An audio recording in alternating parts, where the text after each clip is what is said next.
Tonight, room for improvement. They definitely need more staff. I mean, they're overworked.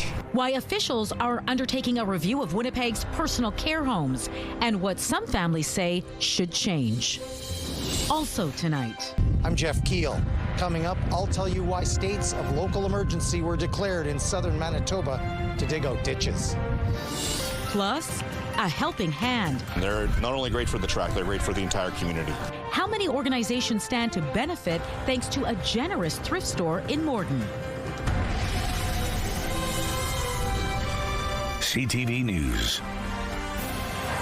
Live from downtown Winnipeg with Marilee Caruso. Good evening. Thanks for joining us. Tornado warnings have just ended for parts of southern Manitoba. CTV weather specialist Colleen Brady has been closely tracking this storm for us and joins us now live. Colleen, this all changed just very recently. Yeah, this has been an interesting set of storms to watch. And we say the tornado warnings have ended. The ones that were in effect have ended. Will we see more tonight? Well, we're not certain. Take a look at this viewer video. Now, Trevor sent this video in. He shot this at about 4:25 this afternoon, about 10-15 kilometers east of Manitou, and those storms, he says, were moving to the northeast. Now, that was an area that was under a tornado warning earlier, so we had that area in south central Manitoba, including places like Miami and Carmen that were under that warning to the north, places like Winkler and Morden. Also further north in the Interlake, we had actually these tornado warnings started earlier this afternoon out around Riding Mountain National Park in that general vicinity, and as the storm tracked off to the northeast, so too did the tornado warning, and it was last in effect just over Lake Manitoba and to the east into the Interlake around Ericsdale. Those have ended for the time being. However, an orange watch for severe thunderstorms continues for much of southern Manitoba, not for Brandon anymore, but it certainly includes the city of Winnipeg. There is the potential for thunderstorms to develop yet tonight that could become severe, and yeah, we could still see more tornado warnings ahead tonight. I'll show you more on that coming up. Thanks, Colleen. We'll check back with you in a little bit. Providing the most appropriate support and care to the right person at the right time, that is the stated goal for long-term care provided by the Winnipeg Regional Health Authority. And now the WRHA is looking to ensure it can continue to meet that goal both in the present and the future. To explain, CTV's Harrison Shin joins us now live. Harrison, what is the plan? Well, Marilee, the WRHA operates 34 personal care homes. They put out a request for proposal and want someone to assess what they have now and offer suggestions about what they can do better going forward. Dorothy Burr visits Deer Lodge Center in St. James about 4 or 5 times a week to see her husband, who's been living at the center for the last 8 years. This is not the first facility my husband's been in, but this is the best that he's been in. The staff that are here are so incredible. That being said, she says there's always a room for improvement, such as the number of healthcare aides. They definitely need more staff. I mean, they're overworked, and I see it because I'm here so often. I see how tired they are, how cheerful they try to stay. Problems like this and others will likely be looked at in the very near future. The Winnipeg Regional Health Authority, working with Shared Health, has put out a request for proposal. It's looking to hire a consultant to assess the current and future of personal care homes under the Health Authority. In a statement, Shared Health writes, in part, there will be 2 assessments, a functional one and a technical one. The functional assessment will look at the clinical and support functions for resident care, and the technical assessment will look at building and building systems to see how much investments will be required in the near future. We also already know so much. Eddie Callisto Tavares has been an advocate for seniors in personal care homes since losing her father back in 2021. She says the homes look like institutions but should feel like a home. Smaller clusters of these homes instead of having 5 floors or whatever, like making it much more center, a lot more green space available to the seniors. Now, another thing the consultants will look at is the bed capacity of all Winnipeg PCHs. Shared Health adds they are going to see if there's any potential for growth or changes that can be made to, ensure Winnipeg has the bed capacity it needs over the next 30 years. Harrison, what's the timeline for this assessment?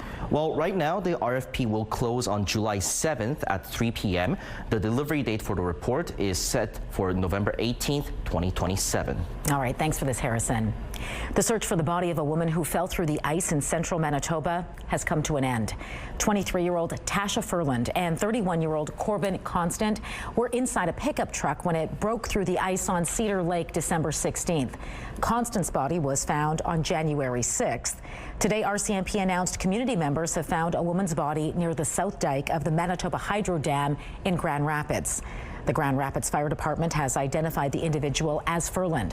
An autopsy is pending and Furland's... The following is a message from the Canadian National Public Alerting System.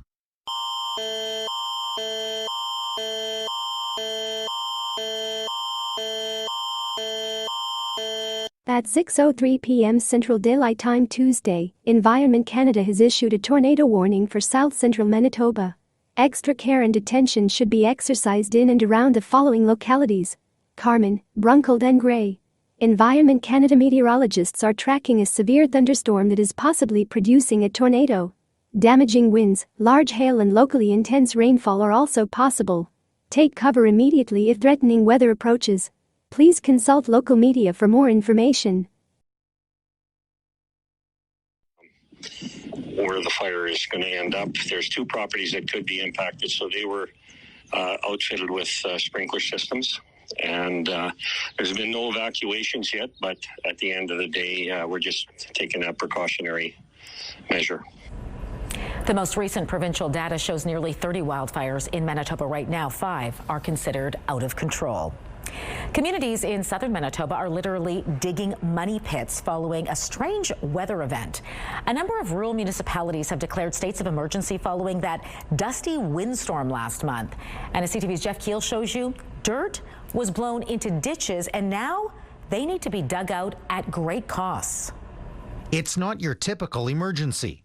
Ditches full of dirt. But local governments in southern Manitoba are scrambling to clear dozens of them out, and the costs are piling up. We have never seen that ever, and it was quite the thing. 2 days of it, and now we're paying the price.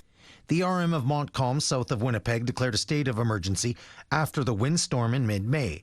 The storm blew dirt from fields into ditches, filling them up and clogging culverts. Whatever didn't have any stocks from last year from cultivating, it just went in the ditches. So now they got to dig it out because ditches have to flow again. The RM has hired 3 contractors to dig them out because of the risk of flooding following any rainstorms. Eventually it would flood the farmers' fields also, so the damage could be astronomical. Declaring a state of emergency allows the RM to spend money they haven't budgeted for. In Montcalm's case, the estimated cost for all of this is $1 to $2 million. We cannot afford it. We definitely would need help. They're not alone. Other RMs have also made similar declarations. The RM of Morris says they have 200 impacted sites and a cleanup bill that could reach $1.5 million. The RMs are hoping the province establishes a relief fund. In a statement, the province of Manitoba says it has received requests for disaster financial assistance, which are under review. No determination has been made if a DFA program will be established for this event. Digging out from that event is expected to take a few more weeks. Jeff Keel, CTV News in the RM of Montcalm. All right, let's bring in Colleen Brady once again because a new tornado warning has just popped up. Just as we were talking just a few moments ago, a brand new tornado warning has popped up. I want to show you this. Look at this. Now, it's this area right here. I've just jotted this down. Bear with me, folks. Southwest of Starbuck. And this storm could be producing a tornado, according to Environment Canada. This storm is moving to the northeast at 30 kilometers an hour. So take a look at this. So it's down around here, and we've got Winnipeg over here, and this whole whole line of storms is heading toward the city. So again, that tornado warning for southwest of Starbuck moving to the northeast at 30 kilometers an hour. If you are in that area, head for safety, immediately head for shelter.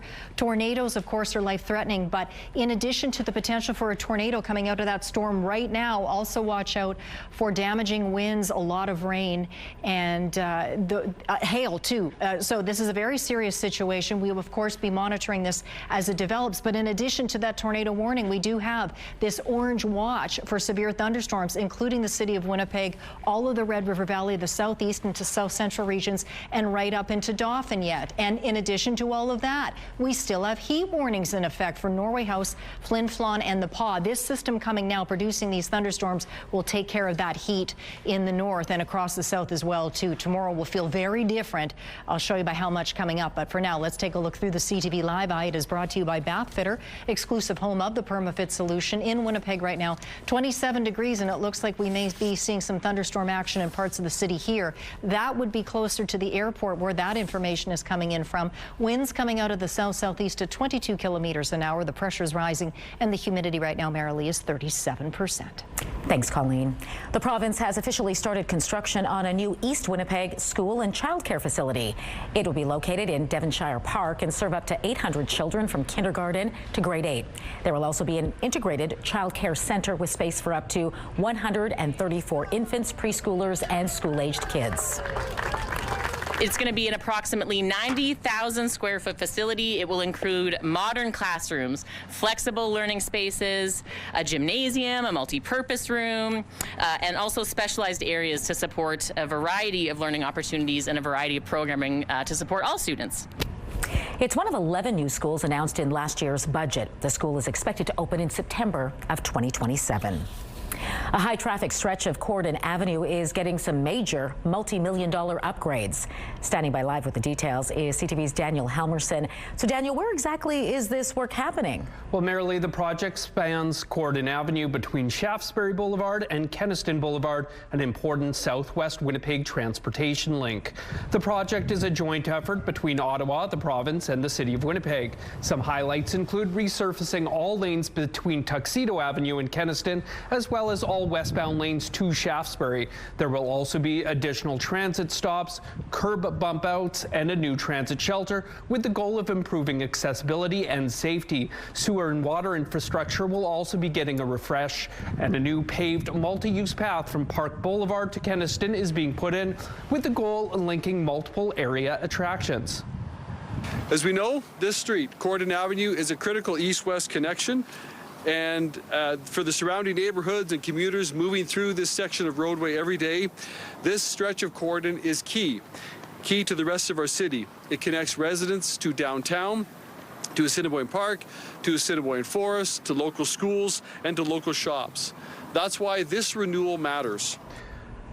The project is expected to cost a cool $7.5 million. When is this work expected to wrap up, Danny? Well, initial work on the project began in late May, and as our cameras showed you, crews are hard at work. With that, though, has come some traffic delays and a fair share of lane closures and streets closed to local access only. Some local residents say it's tough accessing area shops and homes, but it looks like we'll need to be patient for a while longer. The project isn't expected to be completed until late 2026. All right, thanks for this, Daniel. Now to a good omen for Omand's Creek. The city says it's one step closer to building a new pedestrian bridge. Flooding, steep pathways, and usability are concerns for folks accessing the aging infrastructure at Omand Park. The city says it's time for a new bridge, but what it will look like isn't yet set in stone. First, Public Works wants to hear what you think of the plans.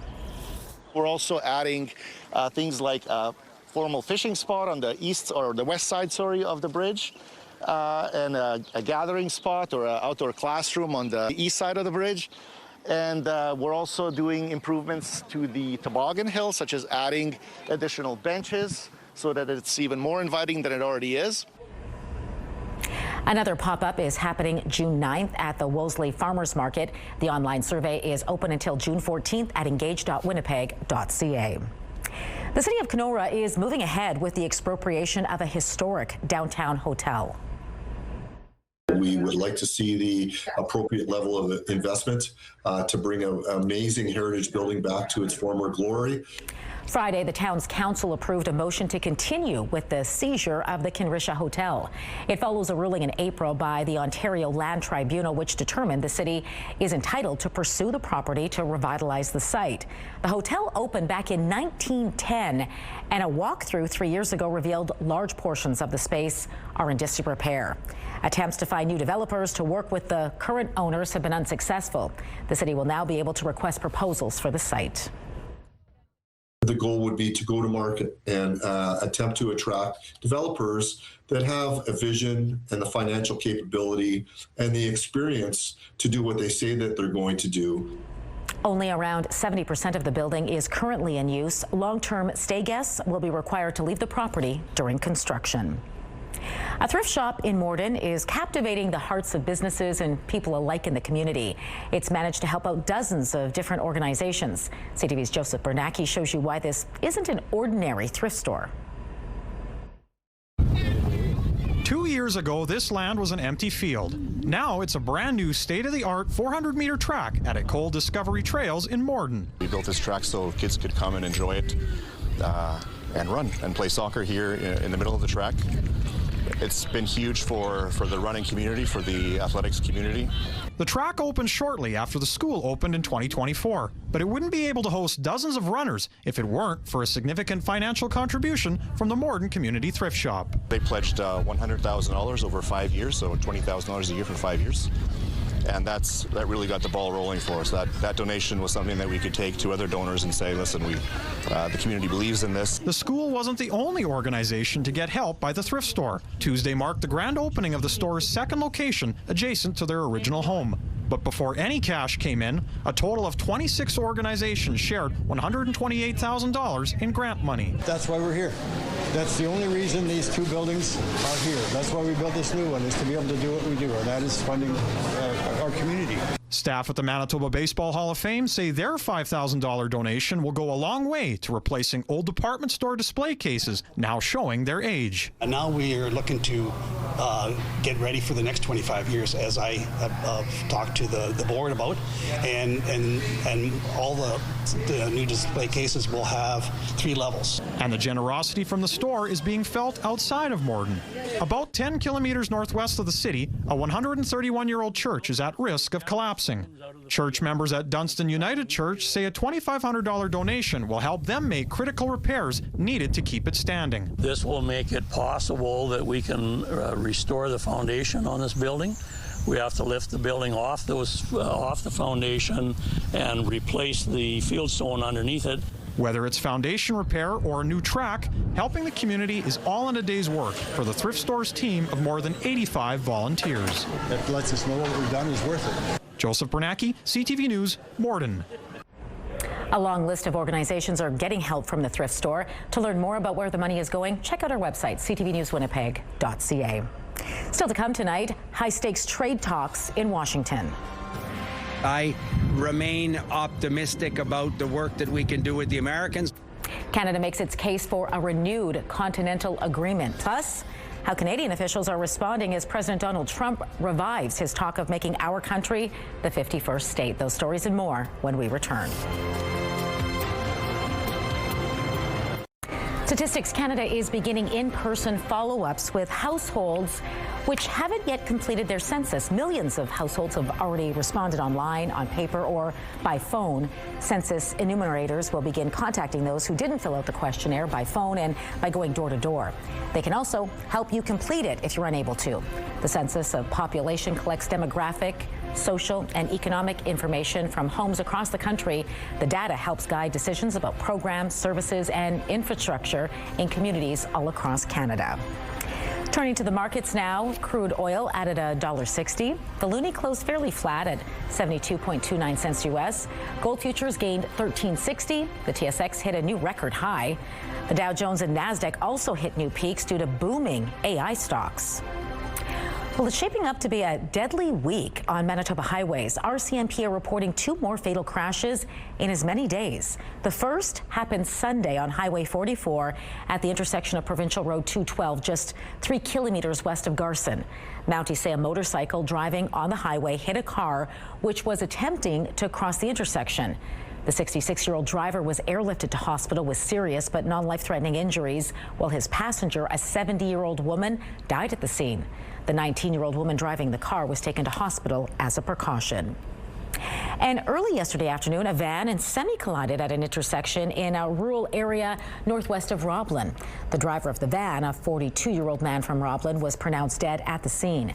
The semi flipped over and the driver, a 31-year-old man, also from Roblin, was taken to hospital in serious but non-life-threatening condition. The spring sitting at Manitoba's legislature is officially over, and MLAs are now off for the summer. The 3-month session featured plenty of political sparring, along with debates over affordability and a proposed social media ban. Starting July 1st, the PST will be removed from prepared meals, snacks, and soft drinks sold at grocery and convenience stores. The NDP says the move will save the average family of 4 about $100 a year. The opposition says it's not enough, as Manitobans need more help to deal with the rising cost of living. The legislature is set to resume sitting in late September. Trade talk is front and center in Washington tonight. Ahead of a high-stakes meeting, Canada's minister issued a letter to the U.S. and Mexico calling for a lengthy renewal of the Continental Trade Agreement. CTV's Abigail Beeman reports. Minister, what are the goals of this meeting? The goals of this meeting is to be able to tell you how well it's gone when we finish at 5 o'clock this afternoon. The Canada-U.S. trade minister and chief negotiator in Washington to talk with the top U.S. trade rep, Jameson Greer.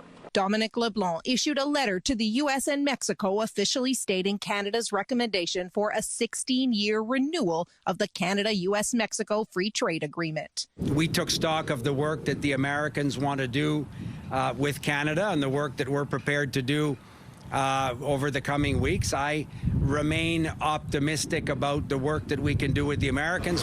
While a delegation from Manitoba was also here Tuesday, separately meeting with other U.S. trade officials. There's clearly a path forward. There's clearly an importance for both countries as well to find a solution to this. So, I think we heard clearly what some of those irritants were.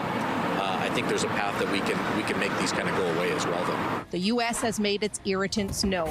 The booze ban, supply management, and the Online Streaming Act high on the list, with one source today quoting frustration from U.S. officials who said dealing with Canada has been a roller coaster. He seems to go and socialize and come back empty-handed while the Mexicans have been in formal negotiations, eating our lunch for the last 6 months.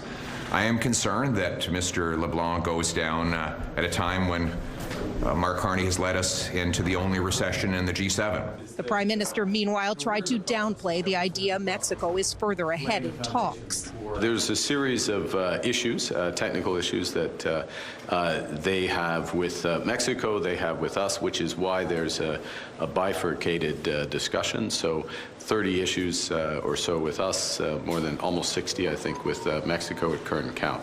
And so we're working through a series of those issues. Mexico has already wrapped up one round of trade talks with the U.S., with 2 more set, leaving many worried about where that leaves Canada ahead of a July 1st deadline. Abigail Beeman, CTV News, Washington. U.S. President Donald Trump is taking the news Canada is in a technical recession as an opportunity to revive his threats, making Canada the 51st state. CTV's Rachel Aiello has more from Ottawa. U.S. President is at it again, taking to Truth Social last night to call Canada the 51st state, a message amplified this morning by the American ambassador to Canada. Prime Minister Mark Carney said despite the rhetoric, it's an administration Canada has to work with. We take the administration as it is and are working together on a number of areas. Canada strong. This less than a week after Carney said a strong Canada would help make America great again. And that line was one U.S. Ambassador Pete Hoekstra said was worth repeating.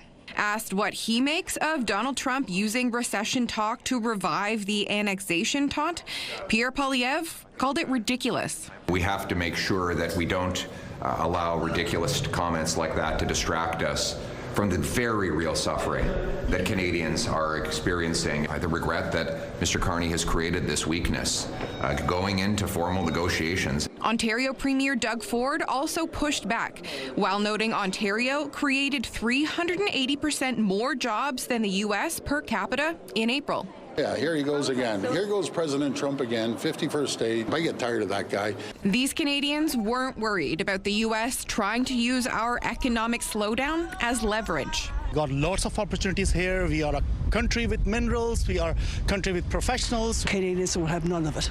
Does Trump even know what leverage is? This is not just Canada that's experiencing the economic issues. It's a worldwide thing. While the Canadians we spoke to didn't express the same concerns, today the opposition called on Carney to present a plan to reverse the recession so that Canada can go into this summer's trade talks in a better economic position. Rachel Aiello, CTV News, Ottawa. Florida has become the first U.S. state to sue OpenAI and its CEO, Sam Altman, accusing the company of misrepresenting the safety of its ChatGPT platform. For endangering our kids and deceiving parents into believing that this application is safe for use.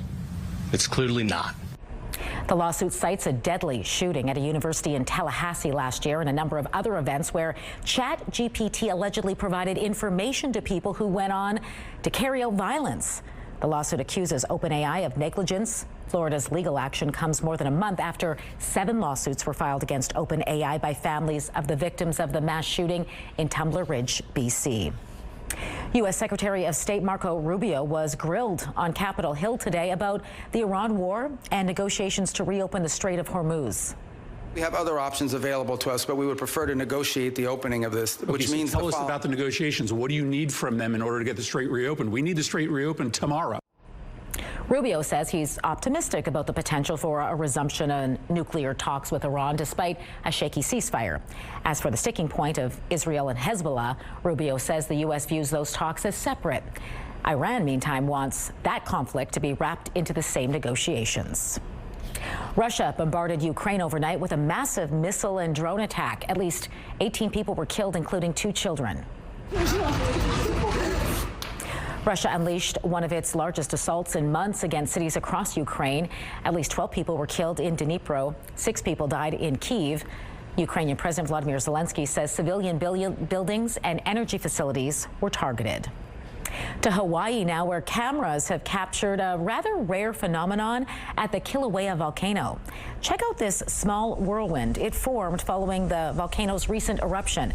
Scientists say it may have been caused by heat from lava warming surface air, which rises into cooler air above, drawing in surrounding air and then creating convergence. The volcano on the Big Island has been experiencing intermittent eruptions since December of 2024. It's one of the most volcanically active sites on the planet. I said, I'm not leaving here until I get some help. Nobody will help me. Up next, a new survey finds an overwhelming majority of Canadians are frustrated with the healthcare system and they want changes. More on the latest data when we return. And that tornado warning southwest of Starbuck has now ended. However, that area and many others remain under a severe thunderstorm watch. So be vigilant in all those areas tonight. We're in for several more hours of potentially severe weather. As for the long range forecast, calmer Thursday, cooler too, 21 degrees under a mix of sun and cloud. Up 1 on Friday to 22. Then we crank the heat back up on the weekend. 29 in the sun on Saturday, 31 by Sunday with the chance of a thunderstorm. Chance of a thunderstorm again on Monday, also under a mix of sun and cloud. But you can see considerably cooler with a more comfortable high closer to 24. New polling is bringing to light just how frustrated and fed up Canadians feel about our healthcare system. CTV's Andrew Johnson has more on the data and one family's experience, which was once unheard of and now for many is the norm. She got her own bowl of Cheerios last week for the first time. Jen Dunn still remembers how she got her daughter Kaya, who has severe autism, a referral to a pediatrician. How could she forget? I'm not exaggerating. I was on my knees in tears. And I said, I'm not leaving here until I get some help. Nobody will help me. Hours spent in waiting rooms or months on referral lists. Don't pass quickly. Any kid on the spectrum, it's just so hard for them to wait. Dunn's #1 focus is her daughter, but her own care situation is bleak. She last had a family doctor a decade and a half ago. I was pregnant with my daughter and she just turned 16. I have gone on extensive wait lists, but I never get, it's like a lottery to get in. Dunn's experience is echoed in a new Nanos research poll of 1,000 Canadians who most commonly named long waits their #1 healthcare concern, followed by poor access to services and shortages of both doctors and staff. More than 90% of Canadians polled say something needs to change. More than 2/3 are open or somewhat open to having providers use AI to assist with diagnosis and treatment plans. 60% expressed openness to allowing private organizations to deliver publicly funded surgeries and diagnostic tests to reduce wait times. The health system generally is so hard to turn this big ship around, whether it comes to using virtual care, allowing health professionals to use AI, allowing health professionals to do more of the things that traditionally doctors would do. Only 14% of Canadians polled believe the healthcare system is headed in the right direction. No matter the solution, and a fix won't be simple, almost everyone agrees something is seriously wrong. Andrew Johnson, CTV News, Vancouver.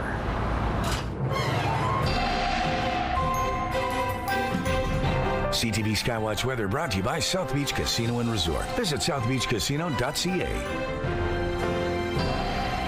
Colleen Brady back now with an update on that tornado warning. What's the latest? Tornado warnings have ended for now. That doesn't mean that we're done for them for tonight, but I want to show you a couple of pieces of video from these storms that have rolled through so far. Check this out. This first one came from Matthew out in Carman. You can just hear that hail pelting down on that community. Carman was one of the areas under a tornado warning in the last couple of hours. And once again, I want to show you this video that we showed off the top of the show because it was just so impressive. Look at those wicked storm clouds. Now, this was again east of Manitou, about 4:25 in the afternoon. Trevor shot that video, and I just want to stress too, I didn't make it the point clear earlier. We just don't know at this point whether or not that storm did in fact produce a tornado. The warnings were certainly in effect, but at this point it's still a little too early to have any confirmation from Environment Canada about whether or not those areas that were under tornado warnings earlier did in fact produce those tornadoes. But still, continue to be vigilant.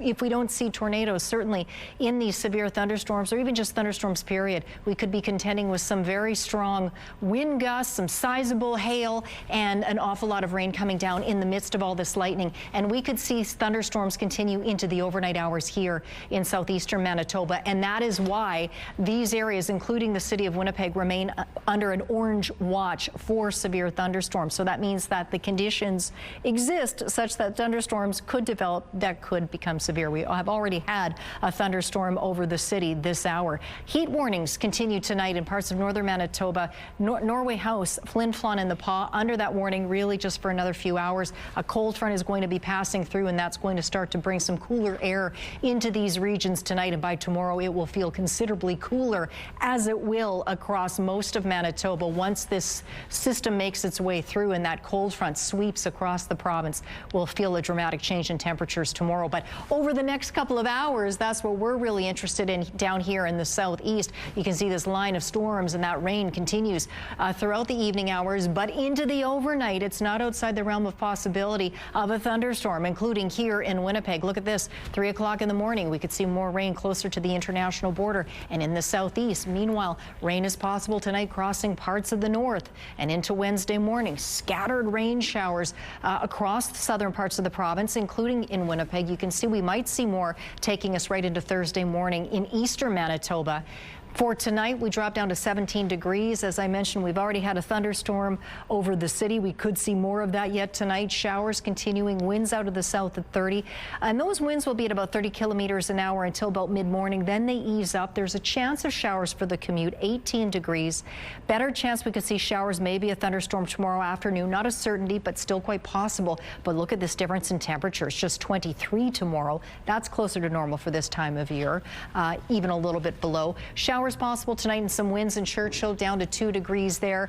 We could see showers or a thunderstorm in Island Lake down to 10 degrees. Thompson 8 tonight. Tomorrow, Gillam may see some clouds in the morning, sunnier in the afternoon, sunshine as well for Churchill, up to 16 degrees in that community tomorrow. Showers are quite possible tonight, maybe even thunderstorms for Flin Flon and the Paw showers. Watch out for those in Norway House, down to 10 degrees there. Sunshine for Lynn Lake, or clearing conditions really, 18, 16 for the rest of the region. So temperatures not quite as hot as they have been.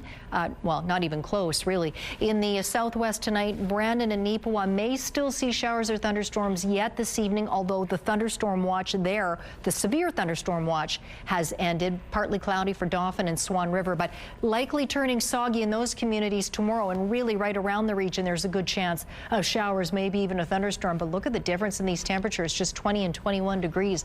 Winnipeg in the southeast, we have those thunderstorms coming through now. Warm overnight lows, 16, 17 degrees in most communities, 15 in Sprague.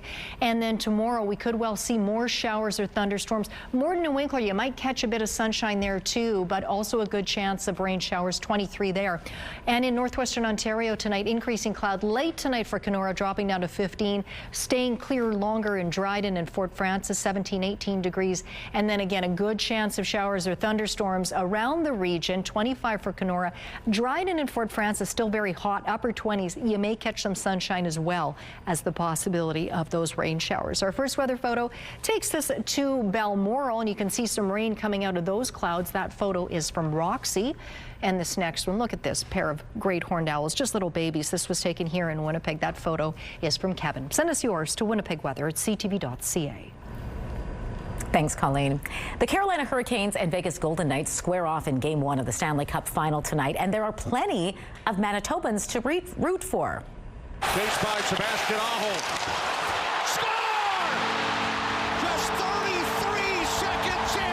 Winnipeg's Seth Jarvis is playing in the Stanley Cup Final for the first time alongside teammate Jordan Martinook, who hails from Brandon. Meantime, Golden Knights captain Winnipegger Mark Stone is looking to lead his club to a second Stanley Cup win. He's joined by Oakbank's Brett Howden and Brandon's Keegan Kolsar. Puck drop from Raleigh, North Carolina is 7 Central. Get yourself an immobilizer. Get yourself those extra little add-ons. Auto theft remains a huge problem across Canada. Tonight, one man who installed cameras inside his truck shows what happens while a theft is in progress, how you can protect yourself next. Following a crackdown on auto theft, the number of vehicles stolen across Canada last year dropped by 18% over the year before. While progress is being made, there were still 47,000 thefts reported in 2025, which continues to put pressure on car insurance premiums. CTV's Pat Foran reports. The 2024 Toyota Tundra TRD Pro is a nice truck, and Bart Keller of Alliston is frustrated that his pickup was almost stolen again for the second time.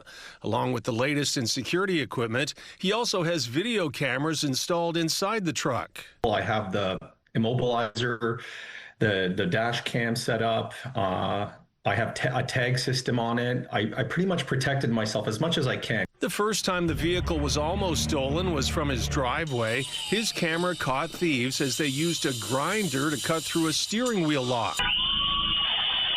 Because Keller uses an immobilizer, the thieves were unable to steal his truck. Eventually, they gave up and left. When they did that, the sparks went everywhere inside the car, you know, the windshield, the roof. So there was quite a bit of damage done there.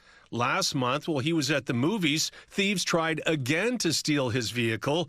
They broke windows and used a hacksaw. They cut through the steering wheel, and it's a bit of a problem because it's a very expensive steering wheel with the airbag and everything attached and all the media on it. Eventually, the thieves also became frustrated by the immobilizer and left, but Keller's video clearly shows one of the suspects. He handed over the video to Peel Police, and 2 days later, an arrest was made. I'm really happy to hear that they've been apprehended and charges are pending. A police spokesman said they couldn't comment as the case is before the courts. Keller says even though his truck was not stolen, the vandalism and damage caused still requires thousands of dollars in repairs. I just hope this doesn't keep happening. We need change. We need to stop this. Keller recommends investing in security equipment to prevent your vehicle from being stolen. Now, I want consumers to protect themselves. Get yourself an immobilizer. Get yourself those extra little add-ons, because I've seen my vehicle twice already. Pat Foran, CTV News.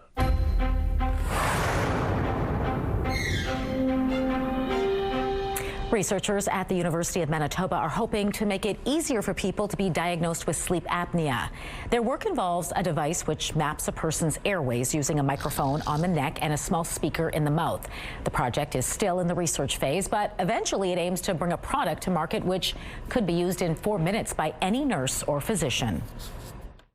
We moved to not only screen sleep apnea, but also identify, we are claiming that we can identify the pathology of the sleep apnea, what contributes to the cause of a sleep apnea, because that can shape the strategy of the treatment. Sleep apnea affects about 1 in 5 Canadian adults and is more common as people age and the muscles in the throat begin to atrophy. Google wants to fight mosquitoes with more mosquitoes. The company's Debug program is seeking approval in the U.S. to release up to 32 million non-biting male mosquitoes in Florida and California.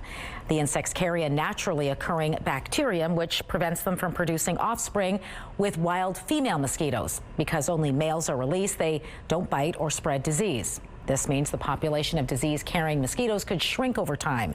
The American Environmental Protection Agency is reviewing the permit request. Medical Watch is brought to you by Manuke and Coster Denture Clinic.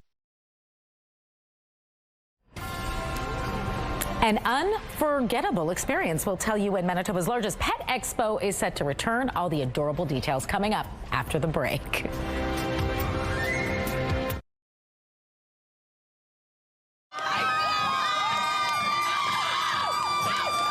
Winnipeg shows its pride. The annual Pride Parade takes over downtown Winnipeg this Sunday, and we want to take you there. Join me, Colleen Brady, and Catherine Dow, along with our friends from 103.1 Virgin Radio, as we bring you all the colorful floats, conversations with people along the parade route, and much more. You can join us online by visiting ctvnewswinnipeg.ca beginning at 11 a.m.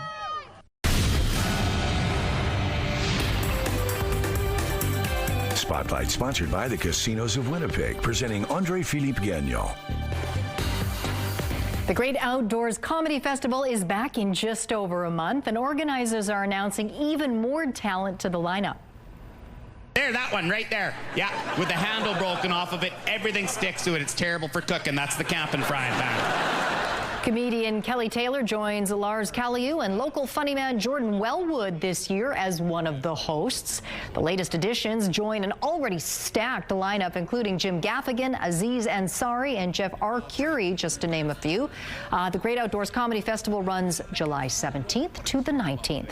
Manitoba's largest pet expo is returning. It's a one-stop shop for folks to stock up on pet supplies, learn about training, or even bring home a new pal. More than 2,000 people are expected to stop by the Manitoba Pet Expo on Sunday, July 7th. St. Norbert Community Center will host more than 85 pet rescues, clubs, and businesses. And yes, you can bring your pets. More details can be found online at manitobapetexpo.com. And the Ellis Street Festival returns to the West End this weekend. You can look forward to a live music, community barbecue, vendors, and activities for the kids. There's also an art show and sale presented by Artbeat Studio, featuring the works of low-income disabled and inner-city artists. The event runs 5 to 10 p.m. Friday and 11 to 8 Saturday in and around the West End Cultural Center. The summer always offers the promise of blockbuster movies, and this year is no different. There's a new Spider-Man movie, Christopher Nolan's The Odyssey, and a new sci-fi movie called The End of Oak Street. I think that our neighborhood, our house, whole street has moved by a mysterious cosmic event to a strange place with dinosaurs. The Twilight Zone type movie stars Anne Hathaway and Ewan McGregor and is produced by J.J. Abrams. You can find out what is at the end of Oak Street when it hits theaters August 14th. Well, here is your Tuesday primetime lineup. Celebrity Wheel of Fortune kicks things off at 7. Match Game comes up next at 8, and Catch Password at 9. It's all right here tonight on CTV. Lost and found, from typical to downright comical. We've got the top items left behind in Ubers last year coming up after the break.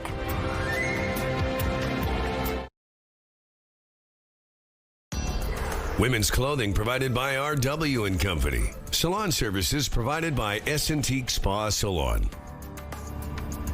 Actually, Winnipeg right now is under a yellow warning for severe thunderstorms. So we do basically have a severe thunderstorm moving over the city.